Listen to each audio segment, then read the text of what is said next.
hoje. Aqui você ouve as notícias que os outros não dão. Jornal Brasil Atual.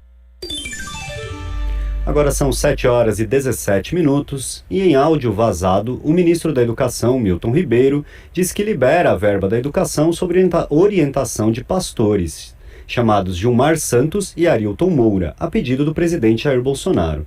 A oposição articula convocar o ministro a se explicar no Congresso e representações já foram feitas à Procuradoria-Geral da República, apontando crimes de tráfico de influência e improbidade administrativa. Sobre isso, nós vamos conversar agora com o presidente da Federação dos Professores do Estado de São Paulo, Celso Napolitano. Bom dia, Celso, tudo bem? Bom dia, tudo bem? É um grande prazer estar aqui com você na Rádio Brasil, na TV, Rádio Brasil Atual, TVT, e com os nossos amigos participantes do programa. Celso, na gravação, o ministro falava sobre orçamento da pasta e liberação de dinheiro para obras, né? E ele diz que a prioridade é atender os municípios que mais precisam, mas também atender a todos que são amigos do pastor Gilmar. Há denúncias até de pedido de valores, até de ouro, para liberar a verba do MEC. E os pastores teriam repassado uma conta para depósito aos prefeitos em uma reunião no ministério. Como que o senhor avalia essa conduta do ministro? O que precisa ser feito agora? Realmente é uma conduta lamentável. Aliás, nós não temos ministro da Educação. Este governo Bolsonaro não nomeou ainda um ministro efetivo da Educação. Todas as pessoas ocuparam o ministério, elas não tinham a mínima condição de ocupá-lo. Então, não considero essa pessoa que esteja ocupando esse cargo como um ministro da Educação efetivo. Durante o período de pandemia, ele não fez absolutamente nada pela educação do país, não determinou diretrizes que pudessem ser seguidas de modo a minorar um pouco, mitigar os efeitos da pandemia sobre a juventude, deixou com que as situações fossem encaminhadas pelos conselhos estaduais de educação e de uma maneira nada eficiente. E agora culminou essa sua desatuação com as informações que foram vazadas. A imprensa chama esse grupo que, entre aspas, assessora o ministro, e eu digo que é um grupo de comparsas, né, de gabinete paralelo. Eu não considero que seja um gabinete paralelo, porque nem há gabinete. Eu considero que seja uma quadrilha paralela, uma quadrilha que esteja atuando oficialmente no Ministério do Trabalho, para utilizar os recursos do FNDE, e repito, em tempos de pandemia, esses recursos poderiam ser utilizados para ajudar na transmissão de aulas, na educação de jovens, e esses recursos estão sendo repassados mediante propinas. Esta quadrilha não é nem paralela, a quadrilha oficial do Ministério de Educação é uma verdadeira vergonha, principalmente levando em consideração, como você mesmo colocou, o que foi informado hoje, que pastor indica a sua própria conta bancária para protocolar uma demanda e depois pede ouro ou outros valores para a contribuição com ele depois, no caso da demanda ser atendida. Pois é, Celso, e a bancada evangélica tentou se afastar da denúncia, se prontificou a criticar a denúncia do ministro, alegando que os pastores citados não são reconhecidos pelas lideranças evangélicas que apoiam o Bolsonaro. Chegam a indicar até que pedirão a demissão dele. Mas como o senhor avalia a reação desse grupo? É uma real preocupação com a educação ou com interesses políticos? Absolutamente.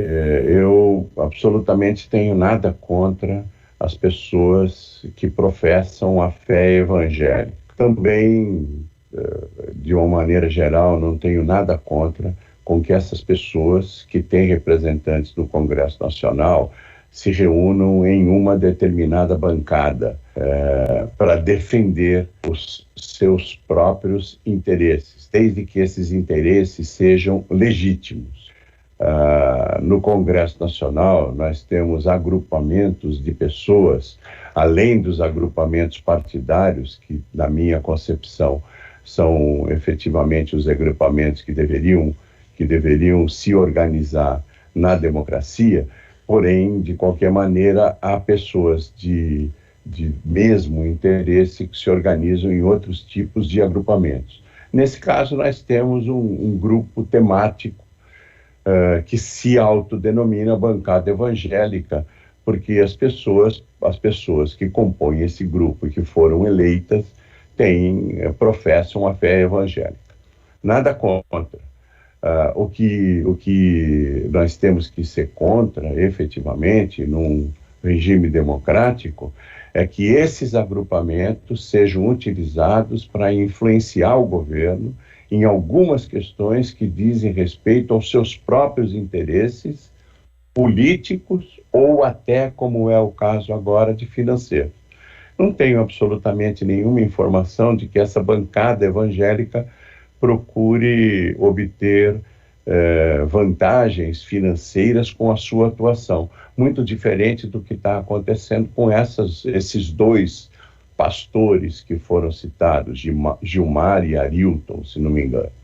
De nenhuma maneira eles podem ser considerados como exemplo das pessoas que professam a fé evangélica, muito pelo contrário.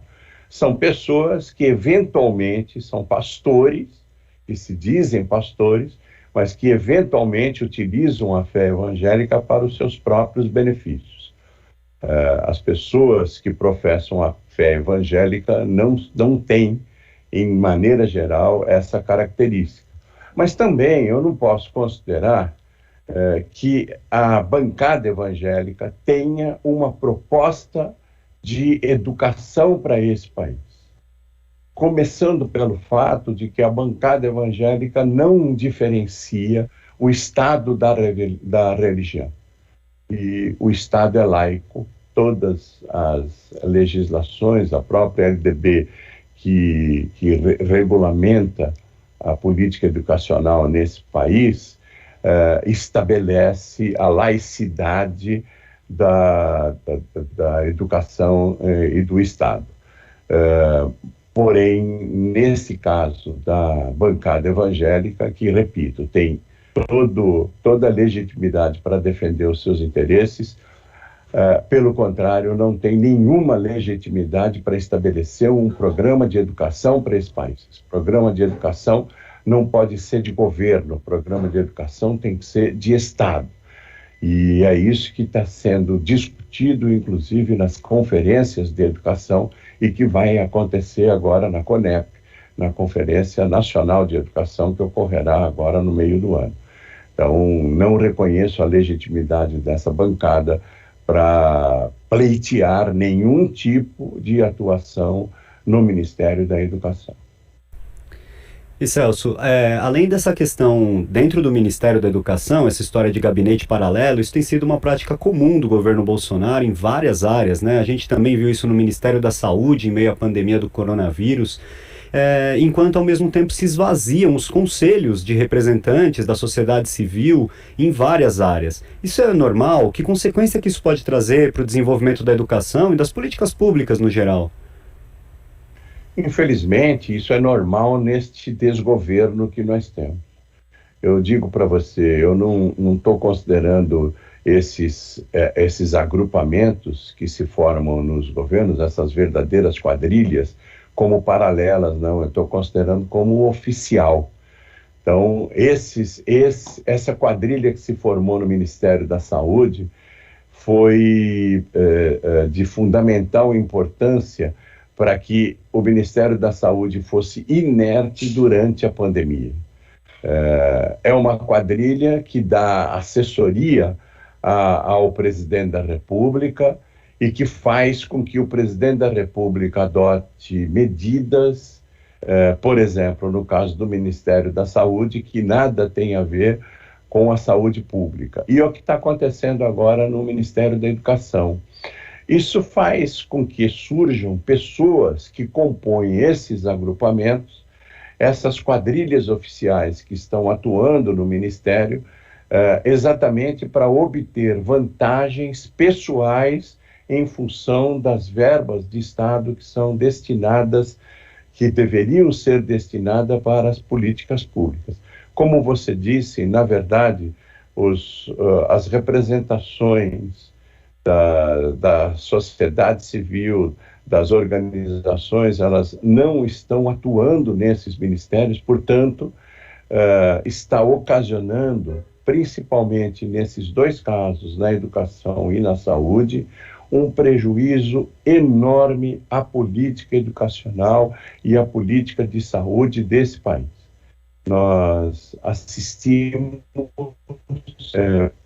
pesarosamente e sofremos muito com a despolítica desse desgoverno na questão da saúde durante o dia. E num outro ministério que é muito sensível a essa questão, que é o Ministério da Educação. Não houve uma diretriz sequer do Ministério da Educação em função de tentar resolver a situação dos estudantes, dos jovens, que não tiveram muito acesso, principalmente os mais vulneráveis, e que tiveram pouco acesso à educação nesses 2 anos de pandemia.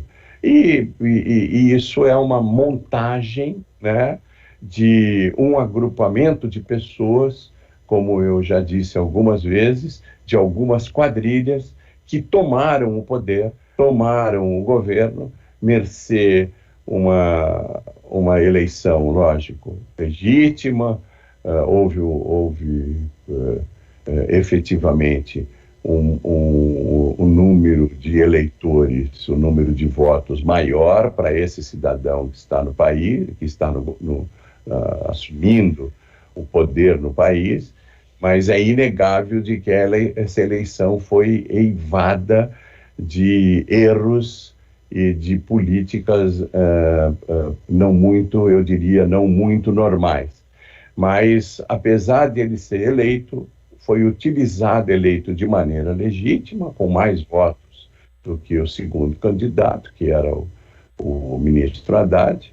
Apesar dessa eleição, repito, ser considerada legítima, esse grupo se aproveitou para tomar todos os mecanismos e os setores governamentais e destruir tudo que foi feito nos governos anteriores de Lula e Dilma para destruir toda a política pública que foi feita, que foi levada a efeito nos governos anteriores de Lula e Dilma, principalmente dando voz às organizações sociais e às representações organizadas da sociedade civil.